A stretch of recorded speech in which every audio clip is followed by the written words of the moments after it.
GMGM, bienvenue sur le Clonecast, je suis 0x Monsieur, investisseur et passionné du Web3.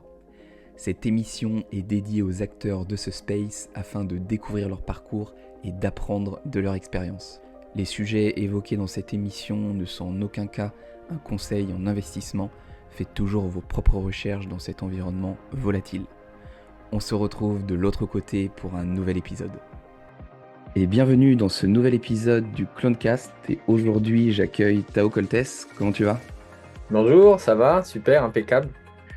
Et ben j'allais dire que c'est un honneur pour moi de te recevoir. Ça me fait un peu bizarre parce que, comme je te le disais en off, j'avais écouté pas mal de Space des Genuine Undead en français. Ça te fait remonter à 18 mois maintenant, fin Ouais. 2022, début 2023. Mm. À l'époque, j'avais pas encore la chaîne YouTube, j'avais pas le podcast. Et si on m'avait dit qu'un jour je t'enregistrais, je changerais un petit peu la mécanique, c'était toi qui répondrais aux questions plutôt que l'inverse. Ouais. J'aurais peut-être pas cru, donc c'est assez marrant. Non, c'est chouette. Et est-ce que tu pourrais te présenter pour ceux qui ne te connaîtraient pas? Bien sûr. Je m'appelle Tao Coltes, dans le Web3, très actif officiellement, publiquement, avec cette identité Tao Coltes depuis, on va dire, mai-juin 2022. Euh, dans la vraie vie, je suis écrivain, je fais du mécénat. Passionné par l'art, donc j'ai plusieurs parcours universitaires en fait, mais toujours liés à l'art, aux sciences humaines, aux lettres. J'ai très tôt publié des romans, donc je suis plutôt auteur de romans dans la vraie vie. Et je suis arrivé dans le Web3 par plusieurs portes, on va dire. Et la plus récente, c'est Tao Coltes. Tao, parce que j'aime beaucoup la philosophie du Tao Te Ching. Je suis pas du tout d'origine asiatique, parce que ça pourrait prêter à confusion. Et Coltès, parce que j'aime beaucoup le dramaturge français Bernard-Marie Coltès. J'adore son écriture, son univers. Donc, je sais pas, quand j'ai réfléchi en mai à comment revenir dans le Web3 différemment, j'ai choisi ces deux pans, philosophique et artistique, parce que j'avais envie de faire des choses qui me ressemblaient plus qu'avant. Parce que moi, je suis arrivé en 2017 dans le Web3, mais de façon vraiment un peu geek, un peu curieux de tout. J'adore Matt Fury. On échangeait pas mal de choses par rapport à l'art, au dessin, à la pop culture. Et du coup, c'est ce qui m'a fait un peu aimer tout ça, mais j'y connaissais rien en fait. Parce que moi, je suis vraiment de formation littéraire. Du coup, c'est par le jeu vidéo que je me suis intéressé à tout ce côté un peu tech, dev, etc. Parce que je suis un bidouilleur, je suis un modeur de jeu, j'ai modifié plein de trucs dans GTA. Voilà, je suis curieux. Quand j'étais gamin, je démontais tout. Donc ça a développé ce côté un peu différent de mon approche dans le réel, qui est vraiment, je te dis, hein, c'était vraiment la littérature, j'en bouffais, je lisais, je rêvais de devenir écrivain, c'était que ça, une obsession absolue. Donc, Tao Coltes en 2022 par un peu de trading, un peu de découverte de la crypto, parce que je me suis dit, attends, tu es écrivain, tu es publié par des belles maisons, tu es un long seller, pas un best-seller, du coup, tu vas mettre du temps à t'imposer au niveau de l'argent. Il faut que tu trouves un moyen de gagner ta vie un peu mieux. Et donc, du coup, étant donné que j'avais toutes ces expériences, j'en reviendrai, parce que je parlerai aussi de yoga dans le Web3, je me suis concentré sur le côté trading, donc crypto, etc. Ok. Sauf que c'est Et pas ma personnalité. t'avais investi un petit peu avant sur, je sais pas, des actions plus classiques ou pas du Ben, en tout? fait, c'est ça, c'est que j'étais complètement dans un monde fermé, une bulle, un peu élitiste, très littéraire. Donc, les gens que je connaissais, c'était que des journalistes, des écrivains, des attachés de presse, des éditeurs, des libraires. Et je faisais promotion après promotion avec mes bouquins. Et le temps est passé. Et sauf que en 2016, il y a eu un événement majeur dans ma vie, c'est que je suis devenu papa. Ok. Donc, du coup, là, j'ai commencé à réfléchir sur le long terme. Et donc, j'ai effectivement, tu as raison, j'ai commencé à acheter des actions. J'ai ouvert un compte chez XTB.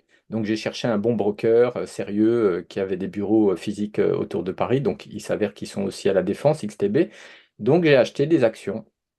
Ça, c'était plutôt cette vision long terme. Mais j'avais envie aussi d'être un peu plus dans le risque. Donc, j'ai acheté mes premières cryptos. J'ai acheté du Doge, j'ai acheté de l'Ethereum, du Bitcoin, etc. Et le Mais but, quand était de gagner de l'argent ou tu avais un peu ouais, accroché avec la technologie comme tu bidouillais depuis longtemps? en fait, le but premier, c'était vraiment d'épargner pour mon fils et de Ok. commencer à penser à ma retraite. Ok. Donc, j'ai essayé aussi Trade Republic. Ouais. Maintenant, c'est ma compagne qui est dessus.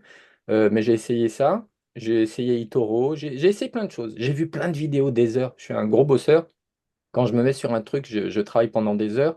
Le Dior, chez moi, c'est vraiment Dior, Dior. Et du coup, j'ai appris à éviter les pièges. Mon premier réflexe quand je rentre dans un domaine, c'est d'éviter les pièges.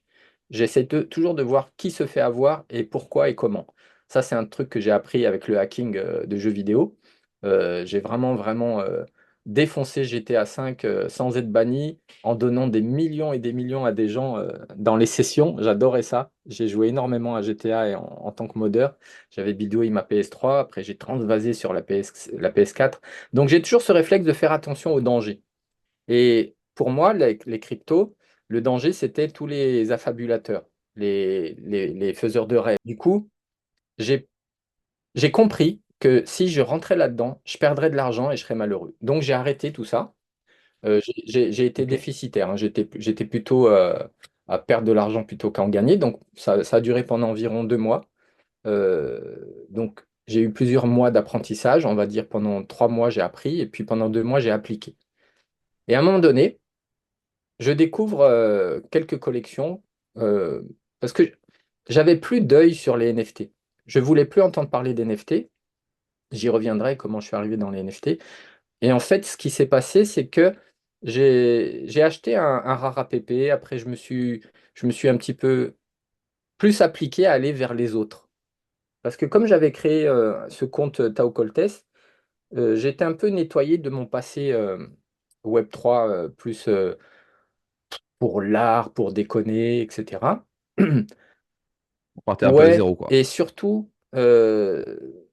en effaçant comme ça le tableau, je suis arrivé tout neuf.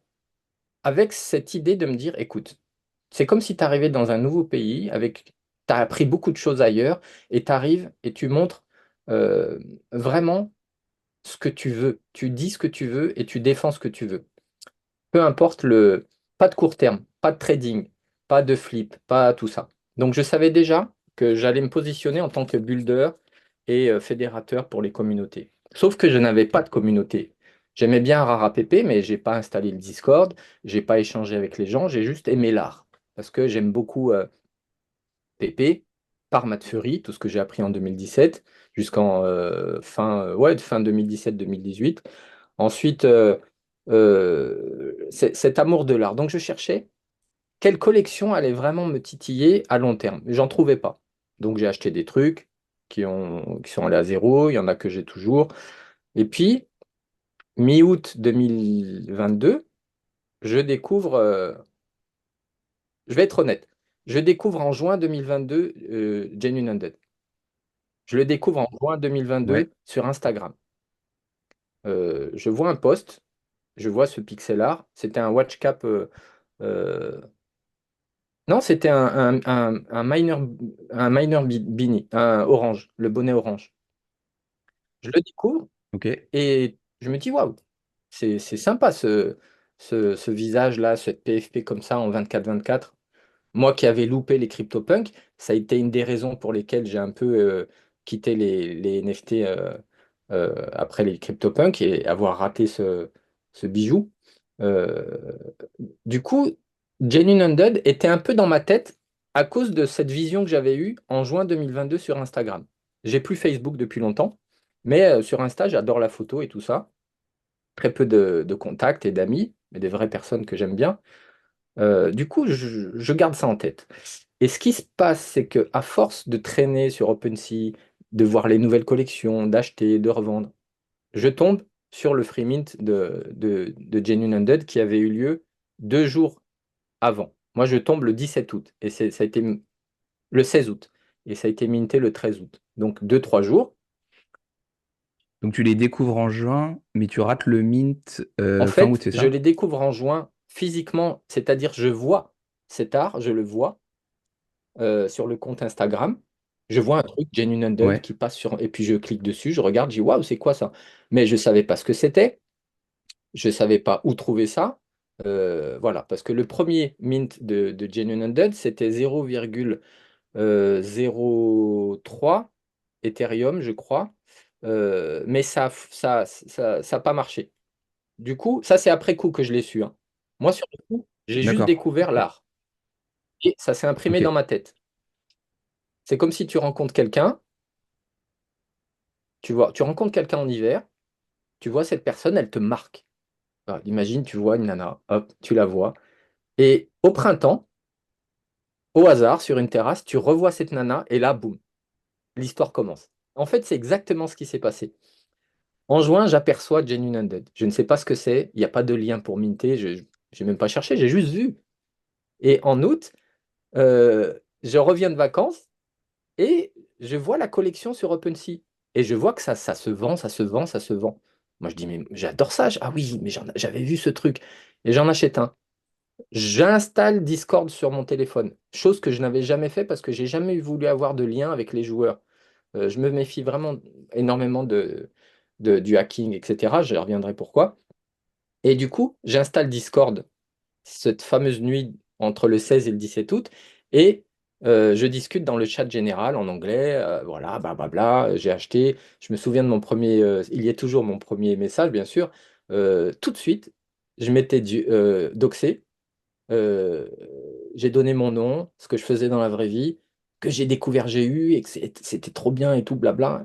Et en fait, à partir de ce jour-là, de ce premier message, GU est devenu un projet que je voulais monter, faire grandir et défendre, quoi qu'il arrive, avec une vision long terme, toujours avec ce deuil des CryptoPunks.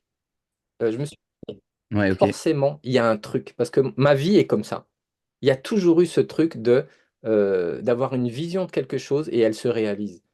Et c'est ça qui m'a donné cette confiance dans ce projet et qui fait que je suis un de ceux qui n'est jamais parti, qui n'a jamais dit du mal de cette collection, qui a vécu les dramas comme tout le monde et tout ça, mais j'y ai vraiment tout de suite cru. Euh, un peu comme ma femme actuelle, ça fait 20 ans qu'on est ensemble. Quand je l'ai vue la première fois, on a discuté, je me suis dit, mais c'est elle, ça sera la femme de mes enfants, je vais vivre ma vie avec elle. Et ça fait 20 ans qu'on est vraiment heureux ensemble. En fait, il y a beaucoup de choses chez moi qui sont liées à la philosophie. J'ai pas de religion, mais je suis quelqu'un qui est très attaché au vrai sens des choses. Et Genuine a fait sens tout de suite chez moi d'une façon très profonde, mais rationnelle. C'est-à-dire, je suis pas dans le trou du lapin et puis je suis aveuglé par le truc. Je suis très critique. Je suis le premier à envoyer énormément de messages. Les gens ne le voient pas, mais en coulisses, je travaille énormément à dire ce qui ne va pas, ce qu'il faut changer, etc. Donc, je me suis impliqué petit à petit. Bah, tu le vois, hein, tu as participé. J'ai fait les spaces tous les dimanches. Je venais dans ce bureau dans lequel je suis là avec toi en train de te parler, où je faisais le space avec Néo parce qu'on a découvert la communauté française qui a été énorme pendant très longtemps. Et du coup, je pense que j'ai gardé, parce que Néo après s'est occupé d'un projet chez GU qui lui a pris beaucoup de temps, donc du coup, le space, je le faisais tout seul. En gros, ce space, il a tenu presque 1 an et demi tous les dimanches. J'ai changé la formule, j'ai invité des gens extérieurs à GU parce que j'ai évolué. Je me suis dit il fallait faire de l'intercommunauté. Il fallait amener des gens, il fallait briser la bulle et aller vers l'extérieur. Donc je me suis un peu mis en retrait du Discord parce que mon but c'était vu que j'étais relations publiques officielles et membre du council, je voulais vraiment défendre GU à l'extérieur. C'était important. Je voulais plus qu'on reste entre nous. Pour moi, c'est très négatif de rester entre soi dans un projet. Je sais pas si tu es Mm. d'accord, mais on se croit les meilleurs, on n'a pas d'esprit critique, alors que si on va vers les autres, retourner vers les autres collections, en racheter, discuter avec les autres personnes, on voit que il y a beaucoup de projets qui ressemblent à cette force de communauté, comme les AKCB, comme les The Plague. Voilà. Je suis allé vers ces autres collections mais toujours avec en tête Genuine Undead. Et ça a été important parce que ça m'a fait évoluer et j'ai essayé, à ma modeste contribution, de faire évoluer les mentalités des OG et du council. Je leur ai répété, seriné, il faut aller sur Twitter, être plus actif, il faut briser la glace, il faut sortir du Discord, il faut montrer GU différemment, mieux communiquer, mieux communiquer, mieux communiquer. C'était mon cheval de bataille. Et en fait, Mhm. c'est que petit à petit, ce Tao Coltès naïf qui avait découvert GU et qui aimait ça, et qui faisait son space, qui défendait l'art, etc., ça, c'était l'aspect caché, c'est-à-dire, c'est pas que je jouais un rôle, mais je voulais pas montrer que j'avais de l'expérience. Parce que j'estime que dans le Web3, plus tu montres, plus t'en dis, moins tu as de crédibilité. Et je suis pas quelqu'un qui est tourné sur. Je suis pas cupide, je suis pas tourné sur l'argent, sur. Tu vois, moi je suis quelqu'un qui déteste le farming, qui déteste les shitcoins, etc. Euh, c'est, c'est une vision que j'ai vraiment euh, qui est en rapport avec la culture. Et cette culture de GU avec cet artiste anonyme, c'est quelque chose qui me touche parce que ça a du sens, mais au-delà des NFT. Et on le voit maintenant. Je me rends compte que j'ai eu raison d'y croire parce que comment on est en train d'évoluer, malgré tout ce qui s'est passé avec Blur, avec les bots, le farming, toutes les méta qui changent, le gambling à un moment donné, les liquidités qui partent, les NFT qui se cassent la figure, il y a des projets solides qui sont toujours là, avec un floor price qui se maintient, avec des nouveaux investisseurs qui sont arrivés. On va passer on-chain, il y a énormément de choses qui se passent. Donc, je suis heureux d'avoir tenu comme ça, tout en faisant profil bas mais constant, parce que c'est un projet NFT qui c'est pour ça qu'il y a eu des clashs un peu dans le Discord français, c'est que ça n'a pas la même identité que d'autres projets. C'est quelque chose qui s'inscrit dans le temps avec une communauté mature. Donc, petit à petit, je me suis révélé et en même temps un peu plus mis en retrait pour travailler profondément sur GU et l'image de GU. C'est pour ça que j'ai acheté un mutant, euh, un, un bored mutant, il y a 3 mois, parce que c'était pour moi l'étape qui ferait la transition avec mon passé. Il fallait qu'à un moment donné, j'arrive à ce Graal-là, qui est la collection la plus influente culturellement, mondialement, euh, BYC, pour dire, OK, stop. Il y a une collection majeure avec Yuga qui fait des choses en fond. Moi, et tu le sais aussi, il y a Overside, il y a Dragon, il y a les mutants et les Bored 3D, enfin, tout ce qui est en train de se construire. Duke Dash, je joue à Duke Dash depuis plusieurs mois. J'ai la bêta. Maintenant, je me rends compte qu'au niveau mobile, du jeu mobile, ça va vraiment démocratiser beaucoup de choses. Moi, j'y crois vraiment beaucoup à Yuga. Donc, si j'ai acheté un mutant, et que je l'ai dit et que je l'ai montré, c'était justement pour faire le lien avec mon passé et ce que je fais avec Genuine Undead. C'est que pour moi, il y a vraiment deux sortes de collections. Il y a les collections qui sont culturelles, inscrites dans le temps et qui, à chaque fois, subiront beaucoup de dégâts, des liquidity exit, mais qui tiendront parce que derrière, c'est du solide. Chez Yuga, c'est de l'argent, c'est un gros studio, c'est tout ça, c'est énormément de moyens. Appcoin, etc. J'ai des Appcoins, j'y crois beaucoup. Euh, et chez Genuine Undead, c'est autre chose. C'est un free mint d'un artiste anonyme avec un smart contract qui ne nous appartient pas. Mais malgré tous ces obstacles, malgré toutes les merdes qu'on a pu connaître, les dramas, Dr Boom qui est parti, etc., on a toujours tenu et construit avec cette communauté multiskill. Euh, et, et c'est ça qui fait la force de Genuine Undead, c'est que on avait tout pour être à zéro, pour fermer le truc, etc. Et que c'est tout le contraire. Ce côté résilience me montre qu'en fait, ces deux collections que j'aime énormément, et je vais faire le lien maintenant avec 2021 et Genuine Undead. Pour moi, c'est l'aboutissement de ma vraie vision du Web3. C'est-à-dire qu'on fait des choses à long Ok. terme et qu'on met en place des éléments pour changer le Web3 et aller vers cette masse adoption qui forcément va aboutir. J'ai plusieurs arguments pour ça, j'en ai déjà parlé. C'est que euh, si on est dans un monde où la corruption bancaire, la centralisation, le manque de démocratie réelle euh, nous amène toujours à ces mêmes conneries de guerre, de guerre commerciale, de guerre réelle, etc., c'est qu'à un moment donné, les gens vont se rendre compte, et les compagnies, et les sociétés, les marques, les individus et les politiques, que le Web3, la blockchain, les smart contracts, la décentralisation, la défi, etc., ça sera vraiment la boule d'oxygène qui va énormément aider. Moi, je le vois avec ma fondation, mais j'en parlerai parce que ça sera le troisième point. On a vraiment cet aspect salvateur du Web3. Pour l'instant, le grand public n'y connaît rien, c'est virtuel, etc.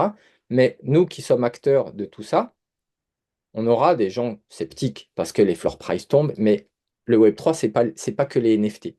Genuine Undead, c'est pas que des NFT. Yuga, c'est pas que des NFT. C'est autre chose. Ça a des implications sociétales énormes.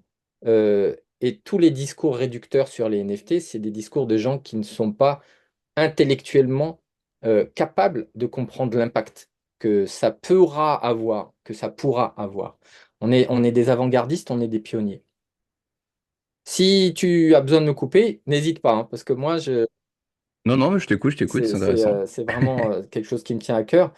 En 2021, en fait, en 2017, j'ai loupé les CryptoPunks, ça m'a vraiment blessé, parce que j'ai vu ce que c'était. J'aurais pu en acheter des CryptoPunks, mais ce qui s'est passé dans ma vie personnelle a fait que j'ai dû quitter le Web3. À mon grand regret. C'est-à-dire qu'à un moment donné, je n'ai plus de...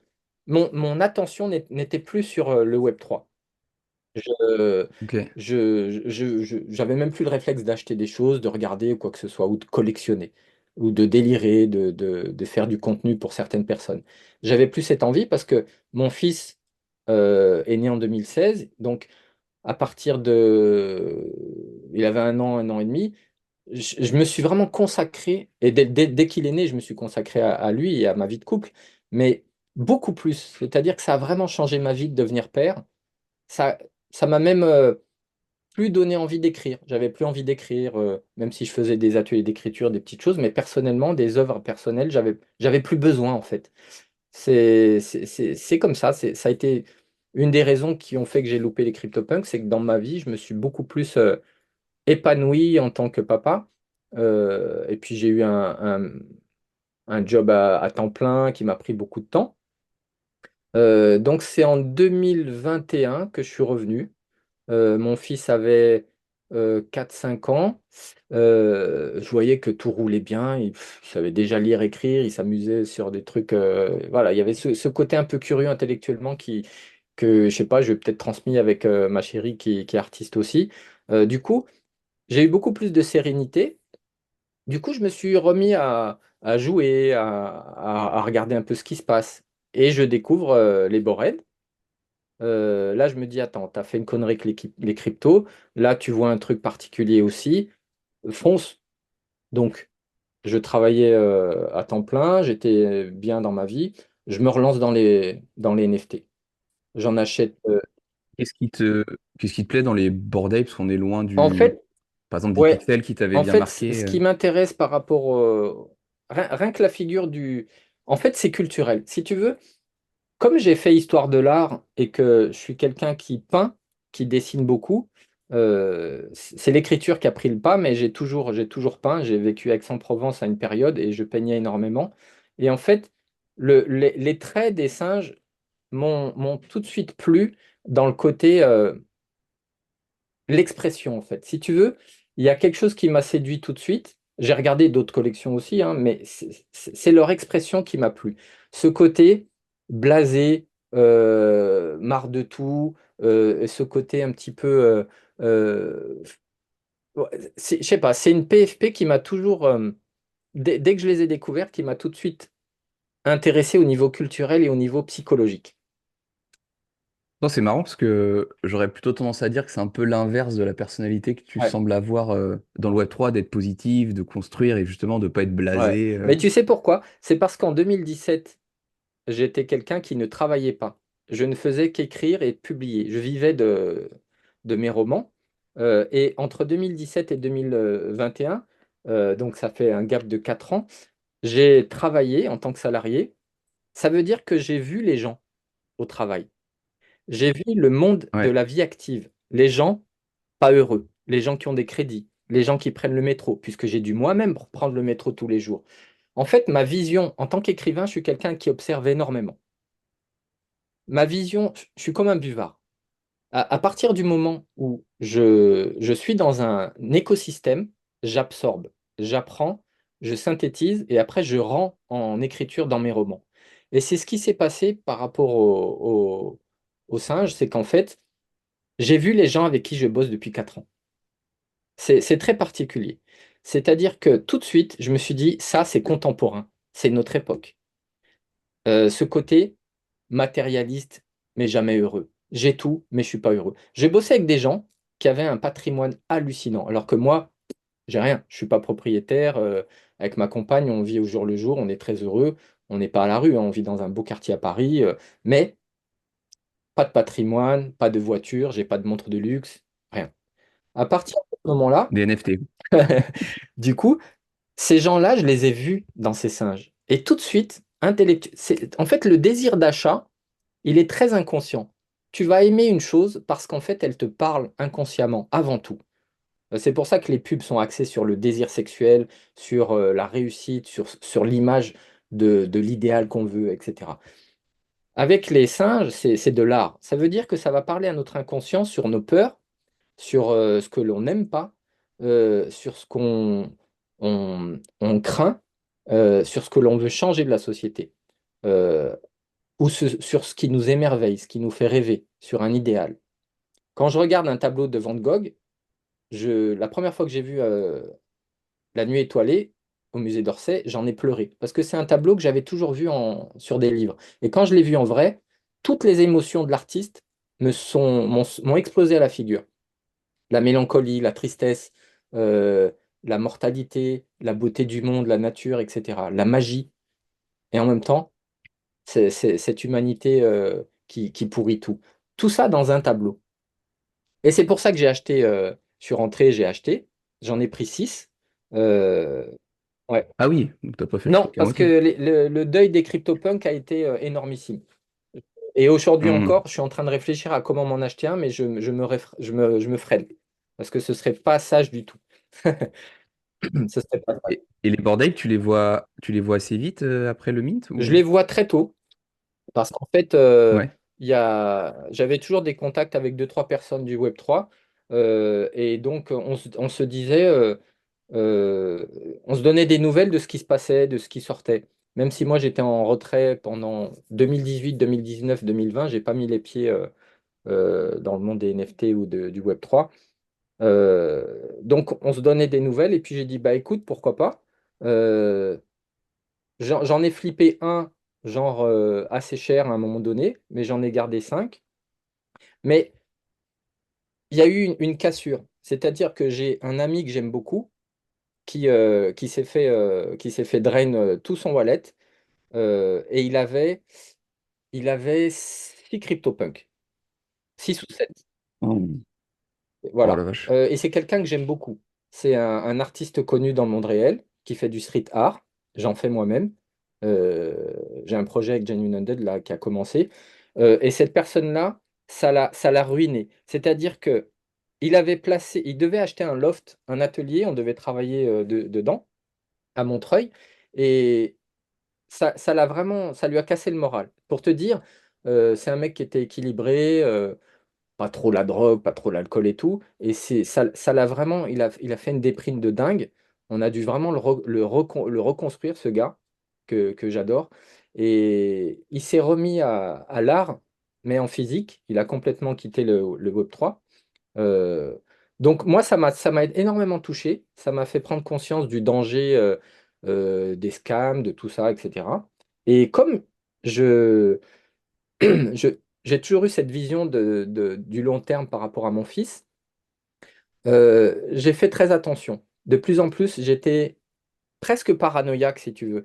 C'est-à-dire que euh, le côté sécuritaire, le côté je ne sais pas vraiment à qui je parle dans le Web3, avec qui j'échange, ça a été assez loin, ce qui a fait que je me suis mis en retrait, j'en ai vendu un, Et puis, je me suis à nouveau éclipsé, si tu veux. Parce que le but, c'était pas d'accumuler, comme je fais avec Genuine Undead, hein, j'essaie d'en acheter régulièrement.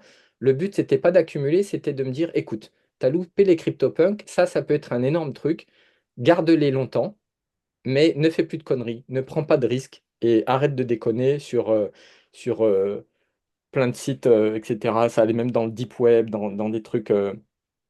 Voilà. Je me suis retiré. Ah oui, parce que quand tu dis éclipser, c'est plus te mettre en retrait, mais tu as quand même gardé les Oui, NFT, non, tu les as non. pas vendus. euh, je vais être franc Ok. avec toi, je l'ai déjà dit peut-être une ou deux fois. Moi, je suis quelqu'un qui a beaucoup de wallets et qui dissémine beaucoup. Je connais deux, trois personnes chez GU, dont un Français que j'aime beaucoup, qui est un peu dans mon cas, c'est-à-dire qu'on est des personnes qui possédant des œuvres d'art que personne trop ne connaît, mais qui sont très chères et qu'on ne montre pas. C'est-à-dire que moi, je donne un conseil vraiment aux gens, ne flexez pas tout ce que vous possédez parce que la technologie, moi qui étais du côté hacking au niveau jeux vidéo, ils ont toujours un temps d'avance sur nous. Et c'est pour ça que je suis très fier de ce qu'on est en train de faire avec Genuine Undead et Genuine Rising, c'est que le standard de KBT là, qu'on a validé pour nous, pour passer on-chain, ça va tout changer. Et c'est quelque chose de majeur parce que la sécurité, ça va être une des clés de voûte du Web3 pour la mass adoption, pour rassurer les institutions, et etc. Donc, je suis vraiment fier de Genuine Undead de faire ce on-chain avec KBT parce que le standard, le protocole qui a été validé par la fondation Ethereum, il est majeur. Moi, je me suis éclipsé tout en gardant, bien sûr, parce que le but, c'est mon avenir, l'avenir de ma famille. J'ai mon père qui a Parkinson. Je sais que dans 2, 3, 4 ans, ça va être très, très difficile pour ma mère au niveau logistique, au niveau habitation. On va peut-être devoir... je vois comment c'est hein, par rapport à Parkinson. Quand tu es invalide et que tu es obligé d'avoir un fauteuil roulant. Et pour l'instant, il marche bien, ça va. Mais j'anticipe toutes ces choses-là. Donc, j'ai toujours eu l'idée en tête de me créer un vrai patrimoine. Donc, éclipser, oui, mais ne pas revendre et ne pas FUD. Et j'ai eu raison, puisqu'on a vu ce qui s'est passé après. La collection a flambé, Eminem, Snoop, tout ça. Même si aujourd'hui, c'est un peu la misère pour les NFT, ça reste un produit qui va à nouveau, pour moi, reflamber. J'en suis certain. Euh, c'est comment dire, c'est inhérent au mécanisme de l'écosystème Yuga Lab. Euh, les impatients ont toujours eu ce côté animé par la peur. Et moi, je suis quelqu'un qui n'a jamais été animé par la peur, mais animé par la prudence. C'est deux choses différentes. Dans les tradings, et je côtoie énormément de traders de haute pointure par rapport au travail que je fais actuellement. Entre parenthèses, je m'occupe d'amener de l'art dans les entreprises. C'est-à-dire que je choisis, je sélectionne des artistes pour des expos au sein de sièges importants.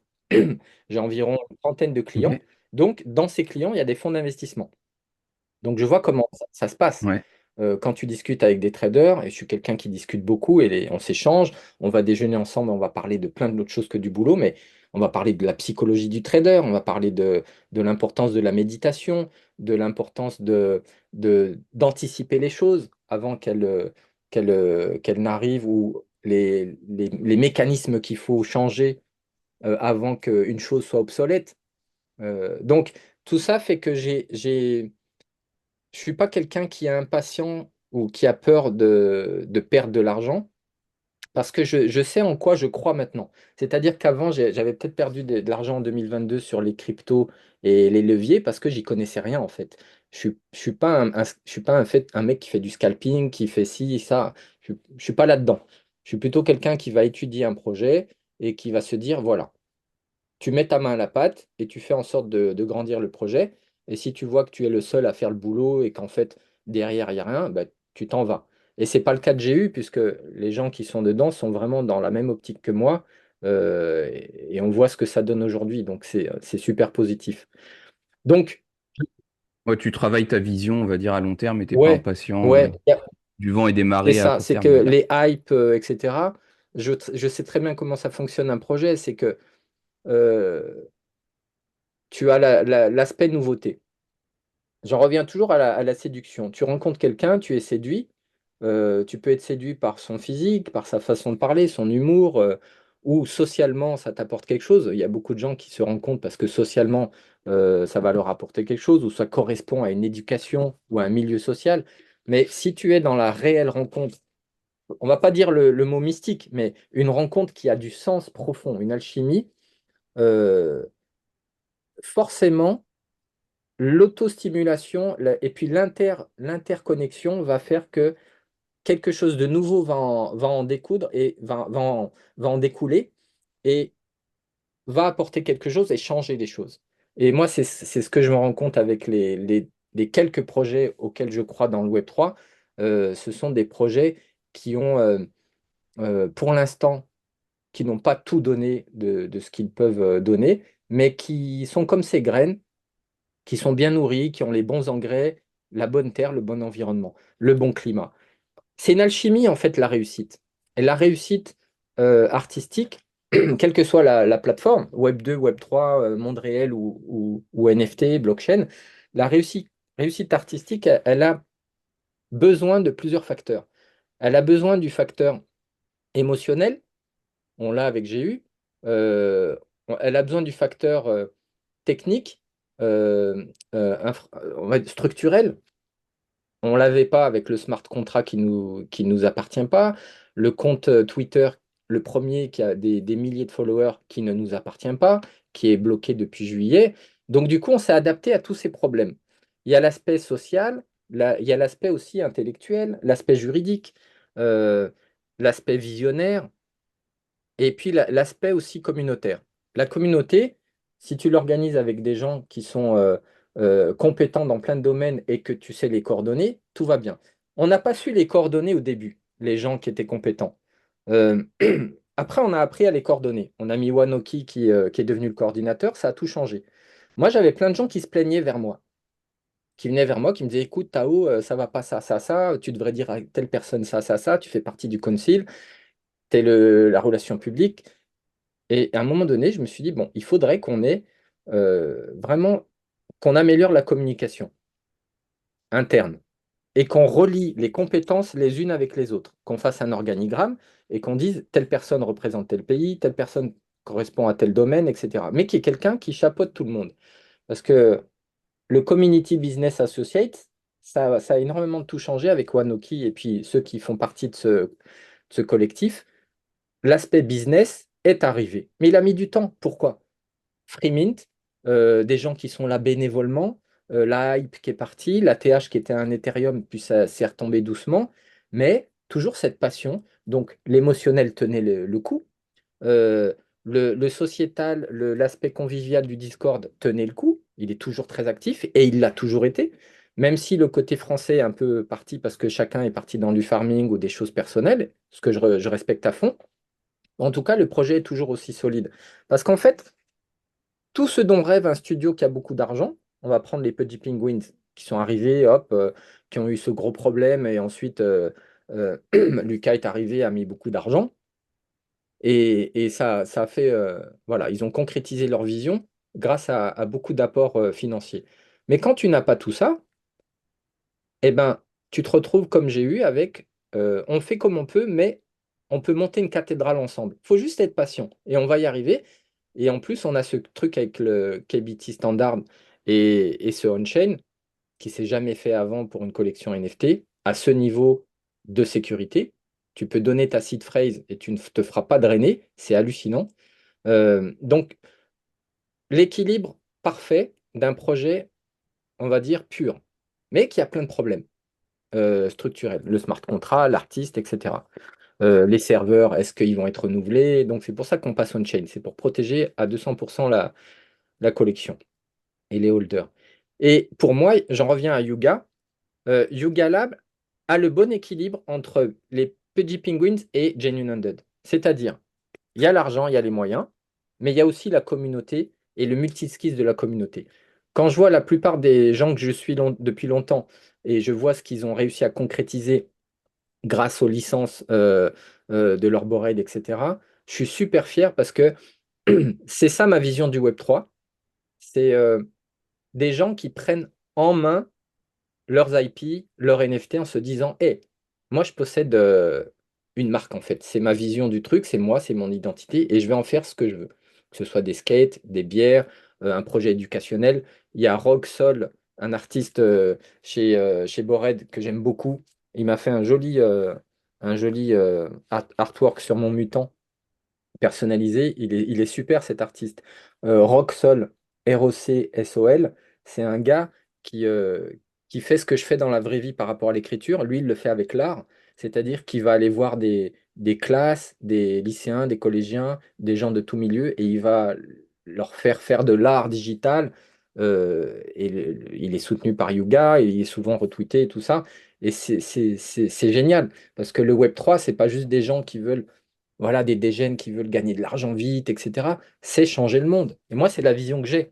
Et j'aime beaucoup Yuga parce que et je suis fier d'être officiellement revenu dans la communauté, d'avoir intégré cette belle communauté française. Je suis super content de reparler français aussi et de réécrire en français.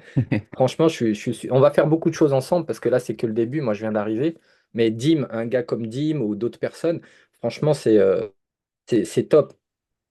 Il y a Et est-ce que tu as, ça me fait penser à ça, est-ce que tu as participé à des événements IRL, du coup, toi qui es très impliqué dans pas mal de communautés, où tu dois connaître aussi beaucoup de monde, parce que tu as essayé justement de lier les Bien communautés entre sûr, elles? il y a eu plusieurs cas de figure au niveau event. Il y a eu le premier, ça a été d'organiser une exposition en face du centre Beaubourg à la NFT Factory Paris pour Genuine Dead. Ouais. Donc on a fait exposer un GU, on a fait voter la communauté pour choisir notre ambassadeur, et c'était un beau Black Suite qui appartenait à Burden à l'époque.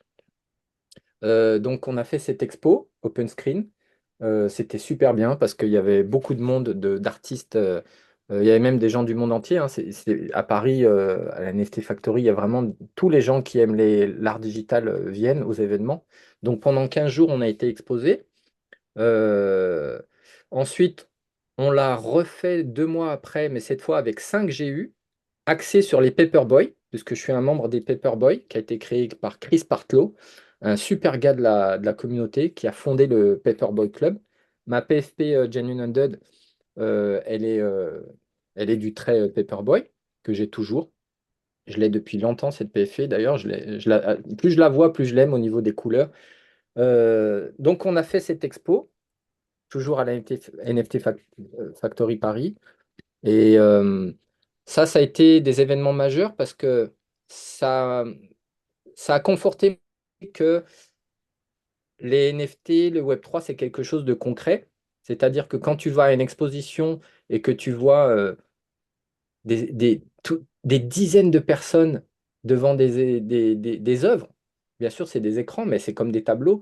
Et en face de toi, c'est le Centre Beaubourg, c'est-à-dire l'un des plus grands musées au monde d'art contemporain, qui maintenant expose aussi un CryptoPunk.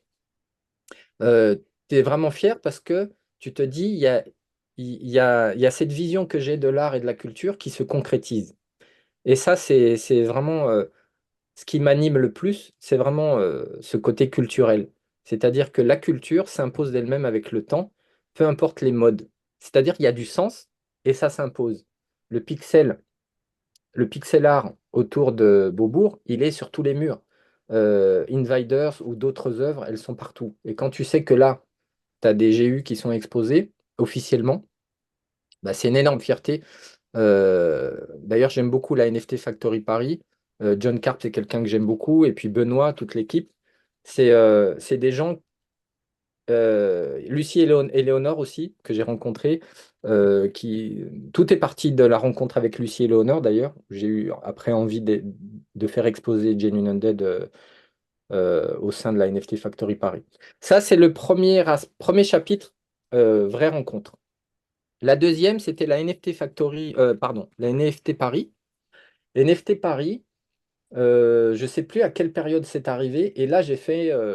Ah oui, c'était avec les Pudgy Penguins et les gods, tu sais, là, les 10 gods, là. Ouais, en Ouais. fait, c'était sur une péniche au pont Alexandre III. Donc, j'avais un pass. Et avant de rentrer, j'ai une petite anecdote.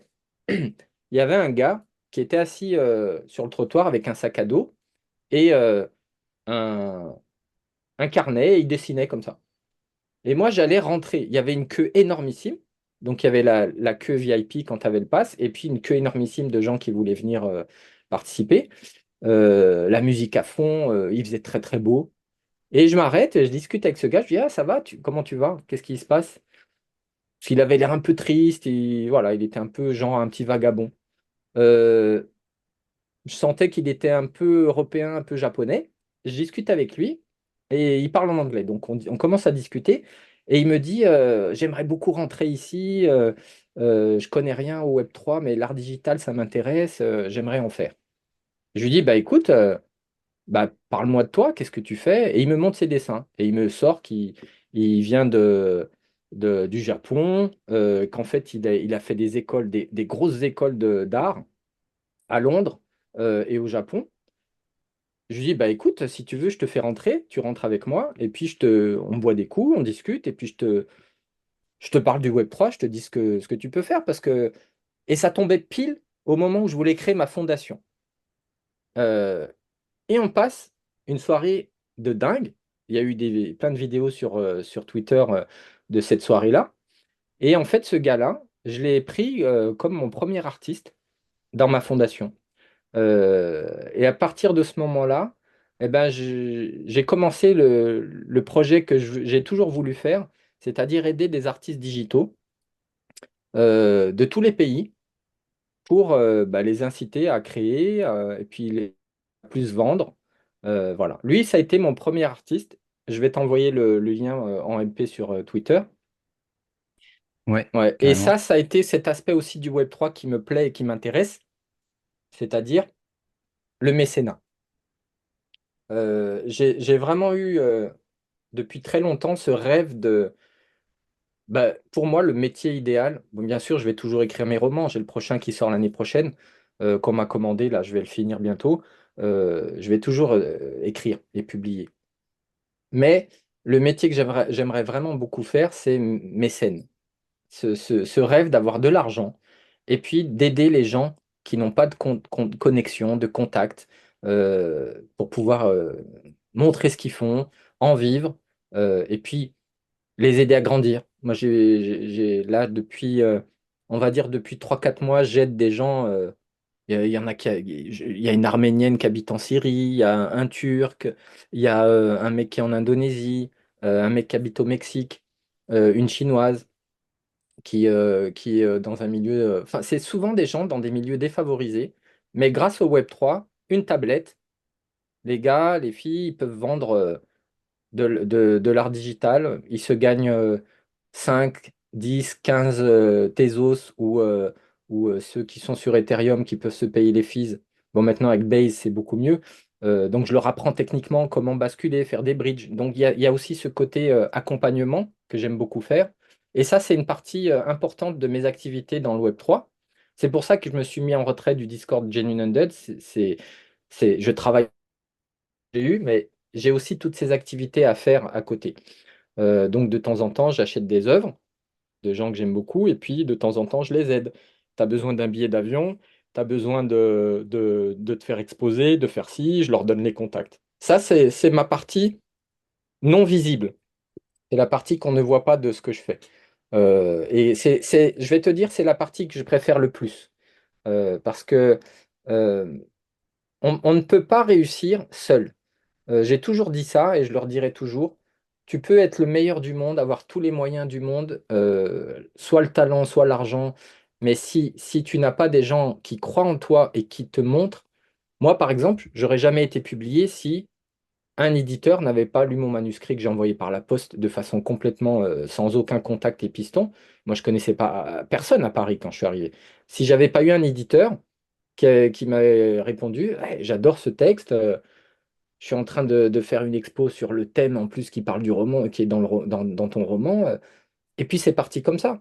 J'ai eu un autre éditeur qui le voulait aussi. Du coup, j'ai dû réfléchir lequel je prends. Et puis j'ai commencé.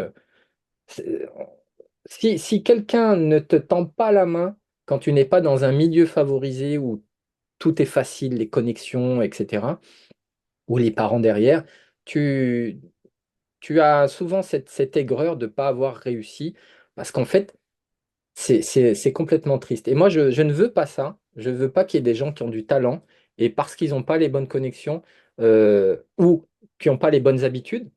Parce qu'il y a des gens, je leur dis, change ta façon de procéder sur Twitter, change ta façon de faire ci. Tu devrais plutôt développer ça dans ton art, etc. Donc il y a aussi cet accompagnement artistique et intellectuel, mais aussi logistique, communication, marketing. J'ai pas d'agence, je le fais de moi-même avec mes compétences, mais cet échange-là, c'est la partie du Web3 dont les gens ne parlent pas trop, parce qu'on est plutôt axé sur le profil, les FP, l'écosystème, les méta, etc. Mais l'aspect humain, pour moi, c'est l'aspect qui est le plus intéressant, de mon côté, en tout cas. Finalement, le travail peut-être de l'ombre pouvait être peut-être plus efficace que d'être toujours présent sur Discord, toujours présent sur Twitter, parce que oui, c'est important, mais est-ce que tu builds vraiment en discutant, peut-être pas autant que Ouais, nécessaire. je suis complètement d'accord. Ça a été une étape. Il y a beaucoup d'étapes en fait dans l'évolution d'une personne dans un écosystème ou dans un milieu. C'est quand on veut évoluer, hein, il y a des gens, ils sont pas comme ça. Ils veulent pas du tout évoluer et changer. Ils veulent garder leurs habitudes et leurs routines.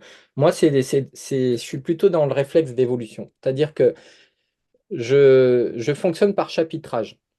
Et comme tu l'as vu maintenant, j'ai eu plusieurs chapitres, 2017, 2021, 2022 et maintenant j'ai le chapitre 2024. Et ce chapitre a commencé par un retrait premièrement du Discord français, parce que pour moi, il y avait, euh, il y avait trop de choses à faire à côté. Donc du coup, j'avais trop donné et ça me faisait perdre du temps. Et surtout le côté euh, émotionnel, c'est-à-dire que je suis quelqu'un qui a beaucoup conscience de l'impact négatif que peut avoir tout ce qui est toxique, pas parce que les gens sont mauvais ou quoi que ce soit, mais par rapport à l'acceptance de choses qui ne nous correspondent pas. Par exemple, tu peux avoir quelqu'un qui discute avec toi, la conversation ne t'intéresse pas, pas parce que tu méprises cette personne, mais parce que le sujet peut être anxiogène ou ne pas t'intéresser sur le moment ou c'est pas le moment. Mais il faut le dire parce qu'en fait, tu remplis ton cerveau et tu mets des connexions dans tes synapses qui vont dans des directions qui sécrètent des choses négatives. Et ça a été ça, en fait, par rapport au Discord, c'est que je me suis rendu compte à un moment donné que je subissais le flot complètement normal des avis, des opinions des gens. C'est-à-dire que moi, je sais et je savais ce qu'on construisait, ce qu'on faisait, mais répéter tout le temps aux gens, non, c'est pas ça, on fait ça. Et à un moment donné, je me suis dit, non, non, stop, stop. Ah, c'est usant, Qu'est-ce hein. qu'on fait? Ils le verront d'eux-mêmes, ce qui se passe. Et il y aura il y a d'autres gens qui doivent prendre le relais de ce côté pédagogique, etc. Et je refuse en fait l'infantilisation dans le Web3. Pour moi, soit les gens sont matures et vont dans ce qu'ils aiment, mais n'ont pas à se plaindre constamment.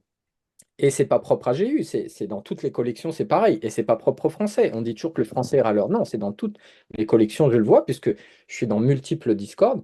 Il y a toujours ce côté, les gens discrets qui croient au projet qui hold, les gens qui hold mais qui sont pas contents, les gens qui hold et qui construisent, les gens qui flippent, les gens qui profitent, les gens qui viennent foutre la merde, etc. On le voit dans tous les projets. Et donc, du coup, je me suis mis en retrait parce que l'essentiel pour moi, il n'était pas là. Je ne suis pas un modeur. Je ne suis pas payé par GU, ni pour modder, ni pour onboarder, ni pour éduquer, ni pour faire croire, ni pour manipuler, ni pour... voilà, je ne suis pas un gourou du truc. Moi, je suis quelqu'un qui croit en un art. Et si tu n'y crois pas ou si tu ne l'aimes pas, eh ben, libre à toi de vendre. Mais ce côté négatif des communautés et des discords, c'est quelque chose, quand je m'en suis extrait, ça a été une bouffée d'oxygène. C'est-à-dire toute l'énergie que je perdais, elle m'est revenue en, en, en centuple d'énergie positive pour faire ce que j'ai à faire. Du coup, j'ai pu avancer énormément sur plein de choses, le networking, le lobbying pour GU, me relancer dans Yuga, reconnecter avec des gens de Yuga. Du coup, ça a explosé, ils sont tous revenus. En MP, il y a des gens qui savent très bien qui j'étais au début, etc. Je me suis reconnecté avec des gens importants de l'équipe.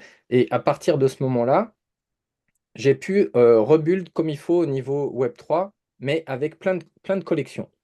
Euh, et je le dis souvent, le Discord, c'est bien, mais si tu ne sors pas du Discord, tu, euh, tu loupes en fait la vision globale.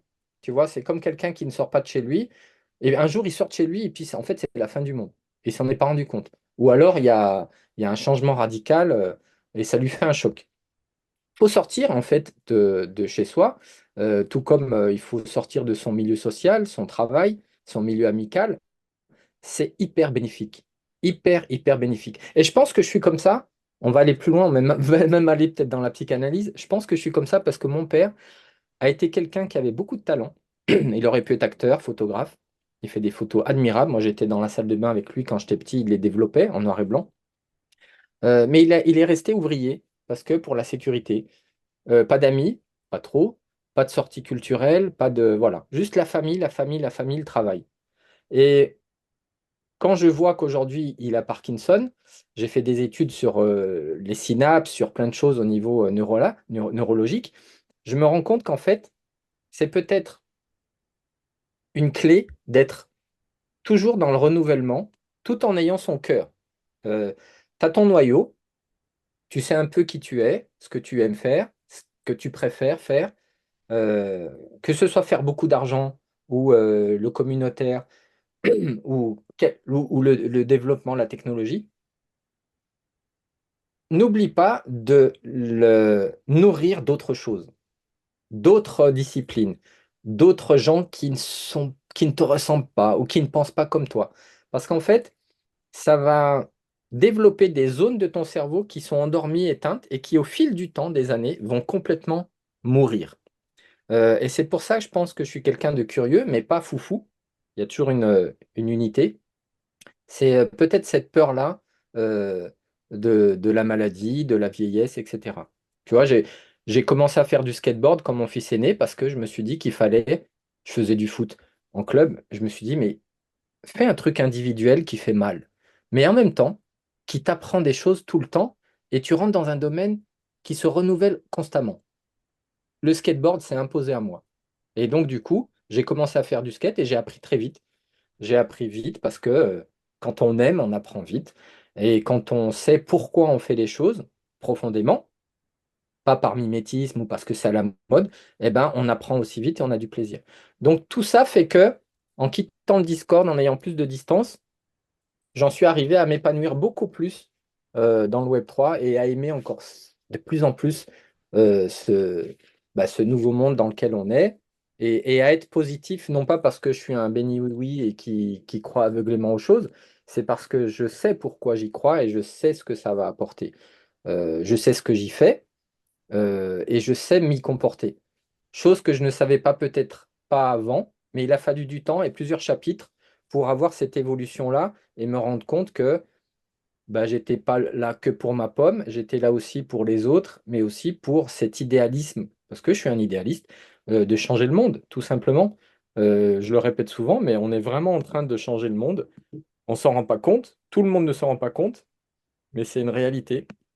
Quand tu passes ton temps à dire bonjour à des gens que tu connais pas et qu'en fait, on construit au fil du temps une relation, des projets, et qu'on se supporte les uns les autres, bah c'est comme des pionniers en fait. On est des pionniers dans un nouveau monde qui est parsemé de dangers, c'est sûr, mais plein de, on va dire, d'enthousiasme et de réjouissance. Mm. C'est top.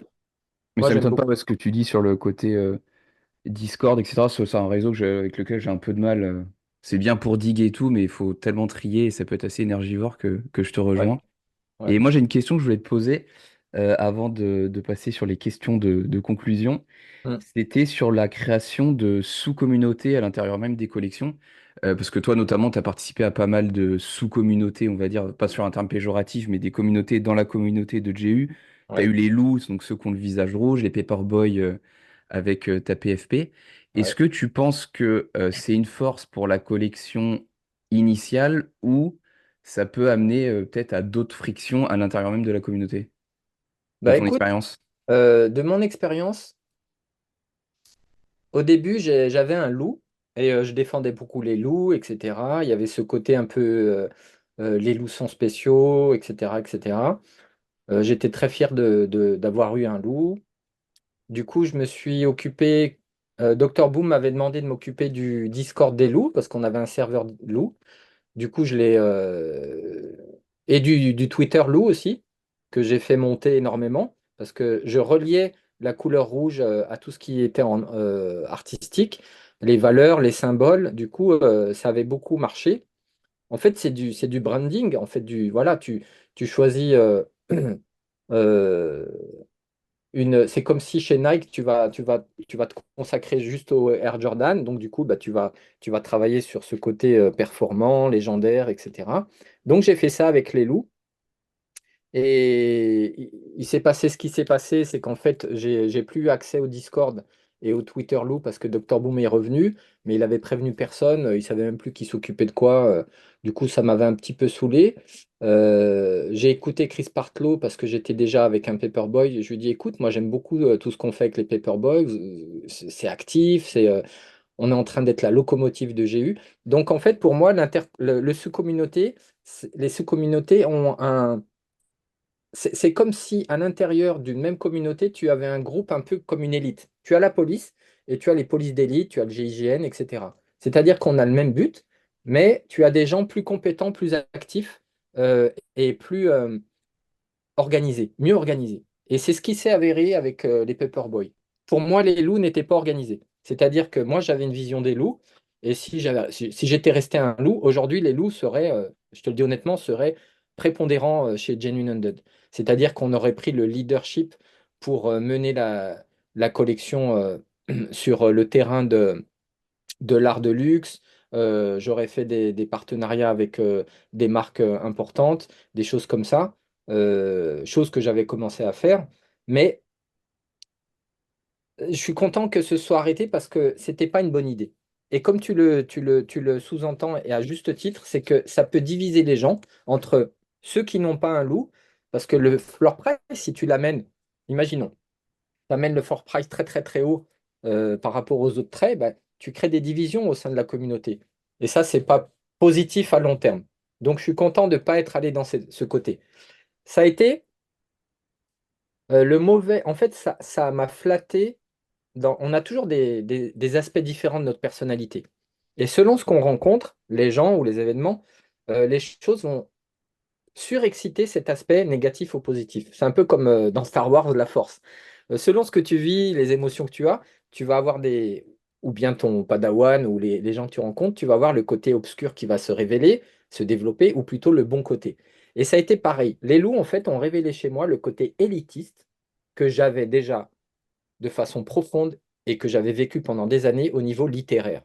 C'est-à-dire que j'étais quelqu'un qui ne restait que dans le milieu littéraire parisien, qui ne pensait qu'à sa carrière, à sa réussite, à avoir de la presse. Quand j'avais un livre qui sortait, c'était toujours les attachés de presse au bout du fil. Est-ce que j'ai l'article dans Le Monde? Est-ce que j'ai ça dans le Nouvel Obs? Est-ce que j'ai ça, ça, ça?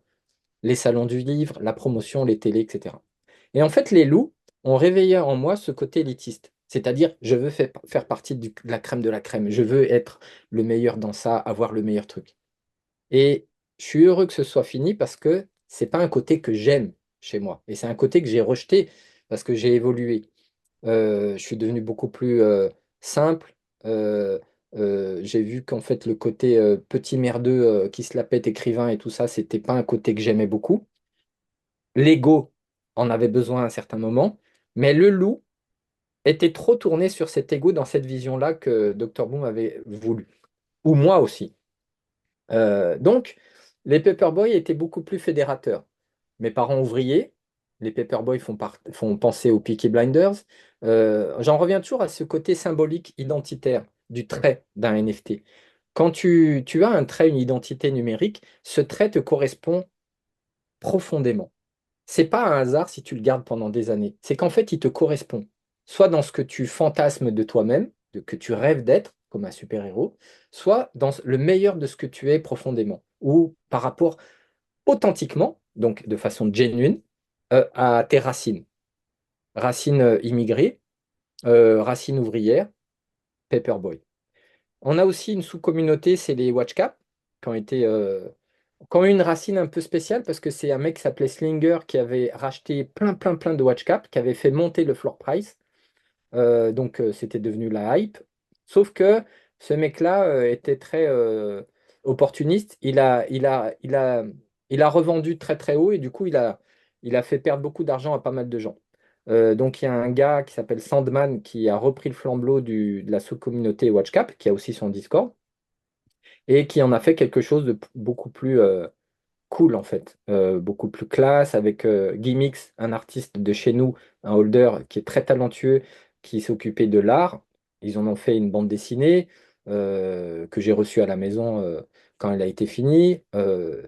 Donc ce côté sous-communautaire peut être positif s'il ne divise pas, comme les loups ont pu à un moment donné faire. Chose qui ne sont plus aujourd'hui. C'est toujours cool d'avoir un loup, le floor price, il est à 0,25 alors que la collection à 0,07. C'est toujours cool. Par rapport au Watch Caps et au Paperboy, c'est les trois, on va dire, les trois sous-communautés les plus fortes. Euh, Aujourd'hui, pour moi, c'est positif parce que ça ne divise plus et ça ne divise pas au niveau. Ouais, il n'y a pas ce côté, moi je fais partie de ça, toi tu. Voilà, c'est plutôt très très peaceful. Et puis en même temps, les Paperboy ont fait énormément pour la collection, ont amené ce côté professionnalisation, faire des pokers régulièrement, euh, amener ce côté un peu. Là, on a officiellement montré la Nike Genuine Undead pixelisée. Euh, et ça fait longtemps qu'on en parle avec Chris Partlow, et c'est quelqu'un qui bosse énormément. Il fait partie du CBA, Communauté Business Associates. Et voilà, les Paperboys sont toujours là par le biais de Chris Partlow, même si le Twitter est moins actif et le Discord. Mais Chris est quelqu'un qui travaille énormément, qui est très discret. Vraiment, c'est un homme de l'ombre que j'admire beaucoup. On n'échange pas beaucoup parce que chacun est dans ce qu'il a à faire. Mais c'est comme des amis qu'on ne voit pas souvent, mais on sait qu'on bosse. On a le même objectif, le même amour de la collection. Et les Paperboy ont amené et bousculé chez GU beaucoup de choses. On a réussi à avoir avec Winoki ce côté coordinateur. Donc à partir du moment où on mettait en relation ce que les Paperboy faisaient et voulaient et la communauté générale, Winoki a été vraiment un engrenage important. Donc pour moi c'est positif si ça ne divise pas. Il faut pas qu'il y ait ce côté on est meilleur que vous, on est plus riche que vous, ou quoi que ce soit. Non, c'est une famille. Donc, dans une famille, il y a des gens très différents. Il y a les aînés, il y a ceux qu'on aide, il y a ceux qui apportent leur contribution humaine, leur présence, ceux avec qui on peut se confier, parce que depuis 2 ans, on se connaît bien. Du coup, ça crée vraiment des liens forts. Il y a des gens qui sont allés à Bali, qui ont quitté l'Europe pour aller à Bali voir d'autres personnes. Il y a eu des événements à New York. On a eu une exposition énorme sur un mur à Miami. Basel, Miami. On s'est vu, c'est pour certains, à Amsterdam, à Londres. Donc voilà, c'est une communauté qui n'est plus divisée. Elle a vraiment trouvé son unité et sa force au fil du temps. Et c'est ce que je souhaite aussi à toutes les collections. Moi, tu vois, en revenant chez Yuga, j'ai pas tout de suite voulu venir chez vous, les Français, parce que j'avais beaucoup, beaucoup de choses à faire. J'ai plutôt voulu venir au bon moment, quand j'avais envie de replonger un peu dans un nouveau Discord. Et je suis très content parce que l'accueil a été super. Le côté présentation de son profil, c'était génial aussi, parce que j'ai relu tout le fil de tous les gens qui s'étaient présentés. J'en ai encore à lire, là j'ai pas tout lu, mais c'est vraiment, j'aime beaucoup cette façon de présenter son profil, de savoir d'où on vient, comment on est venu chez Yuga, quelle vision on a du Web3, puis les métiers différents que chacun fait, les régions dans lesquelles on est. Et puis j'ai hâte qu'on se rencontre vraiment tous, parce que vraiment ça me manque beaucoup de faire un événement avec les Bored. Je vais essayer de venir à Lisbonne, c'est sûr. J'ai déjà mon ticket, je l'ai pris tout de suite. Mais sauf que j'ai un nouveau livre qui va sortir et la rentrée littéraire, elle risque d'être chaude, chaude, chaude pour moi. C'est l'inconvénient de faire plein de trucs, c'est que des fois, Ouais, l'entonnoir se vide un peu moins j'aimerais facilement. beaucoup venir. Ouais. En tout cas, les Français, ouais, faut qu'on on verra ce qu'on va pouvoir faire prochainement, mais ce serait top. Carrément. carrément. Et du coup, on se dirige tranquillement vers la conclusion de Ouais, cet épisode, qui était super riche. Merci d'avoir partagé autant de choses. Et c'est pour à la toi. conclusion, j'ai un petit rituel, c'est que je pose trois questions de fin qui sont les mêmes à chacun de mes invités. Ouais. Et tu vas aussi y avoir le droit. Ouais. Et du coup, la première de ces trois questions, c'est si tu avais un budget illimité, quel NFT tu t'offrirais? Je crois que tu connais la réponse. Ah, je sais pas, je sais pas. J'aurais peut-être dit un CryptoPunk. Ouais, Ok. Et carrément. est-ce qu'il y en a un Ah, déjà? Est-ce que tu as déjà navigué un peu dans la collection? Il y en oui, a. oui, je sais très bien. Ok, C'est un Fedora. Chez GU, on a les Fedora. Les Fedora sont les chapeaux les plus rares. Ils sont extrêmement rares. Il est d'un marron clair, on voit très bien les plis. Il est sublime. C'est un art de dingue. On voit la profondeur, les plis, le velours, on le sent. Donc, c'est les Fedora. Et on a aussi les Fedora chez GU, qui sont beaucoup plus nombreux, plus sombres, moins subtils dans le travail. Et en fait, chez les CryptoPunks, il y a aussi le Fedora parce que l'artiste de GU a mis aussi ce côté culturel des CryptoPunks. Donc tu as des traits qui reviennent. Et le Fedora, je ne sais plus quel numéro, mais c'est un fond un peu marron. Il a un chapeau et il est un peu bronzé avec une barbe. Celui-là, il est, il est à 100 Ethereum. ok. Il faut travailler un peu là. Ok, top, top. Deuxième question du coup de ce trio de fin.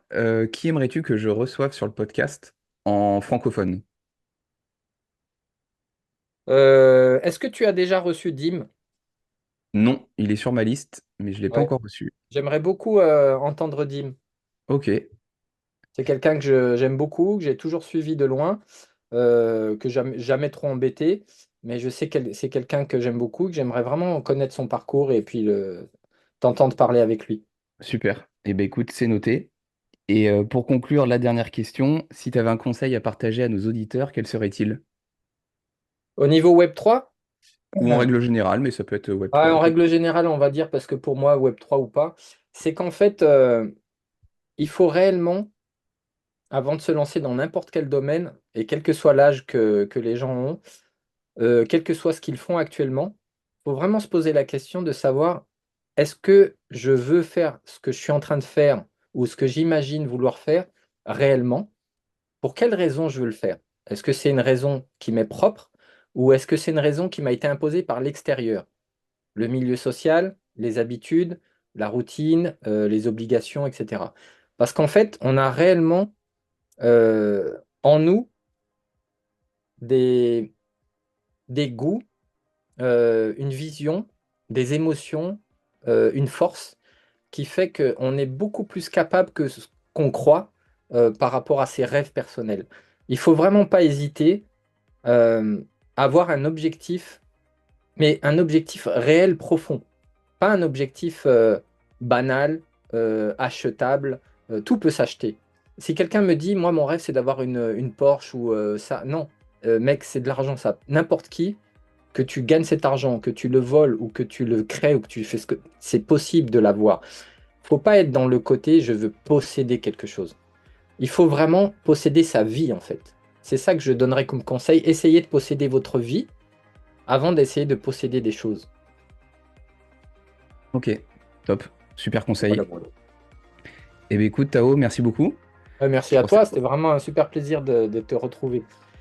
Eh ben idem, très content d'avoir entendu ton histoire un peu plus en profondeur et puis tu as pu aborder plein de choses. Puis on a pu aussi avoir le recul aussi avec toutes ces années dans le Ouais, Web3. Donc si vous voulez retrouver Tao, il y aura ses réseaux sociaux dans la description. Et puis ben, écoute, on se retrouvera peut-être pour un épisode 2 dans un an et demi, faire le bilan un petit peu avec de vrai plaisir. Ouais. un après gros bull run des NFT, on l'espère tous. Allez, on croise les doigts et on travaille pour ça. Et surtout, avant qu'il arrive, on se fait plaisir. Et comme je dis, si on a les moyens, il faut acheter la peur et il faut acheter ce qu'on aime. Clairement, clairement. Merci Merci beaucoup. Tao, merci de nous avoir écoutés et à la prochaine. Ciao. Salut. Ciao, ciao.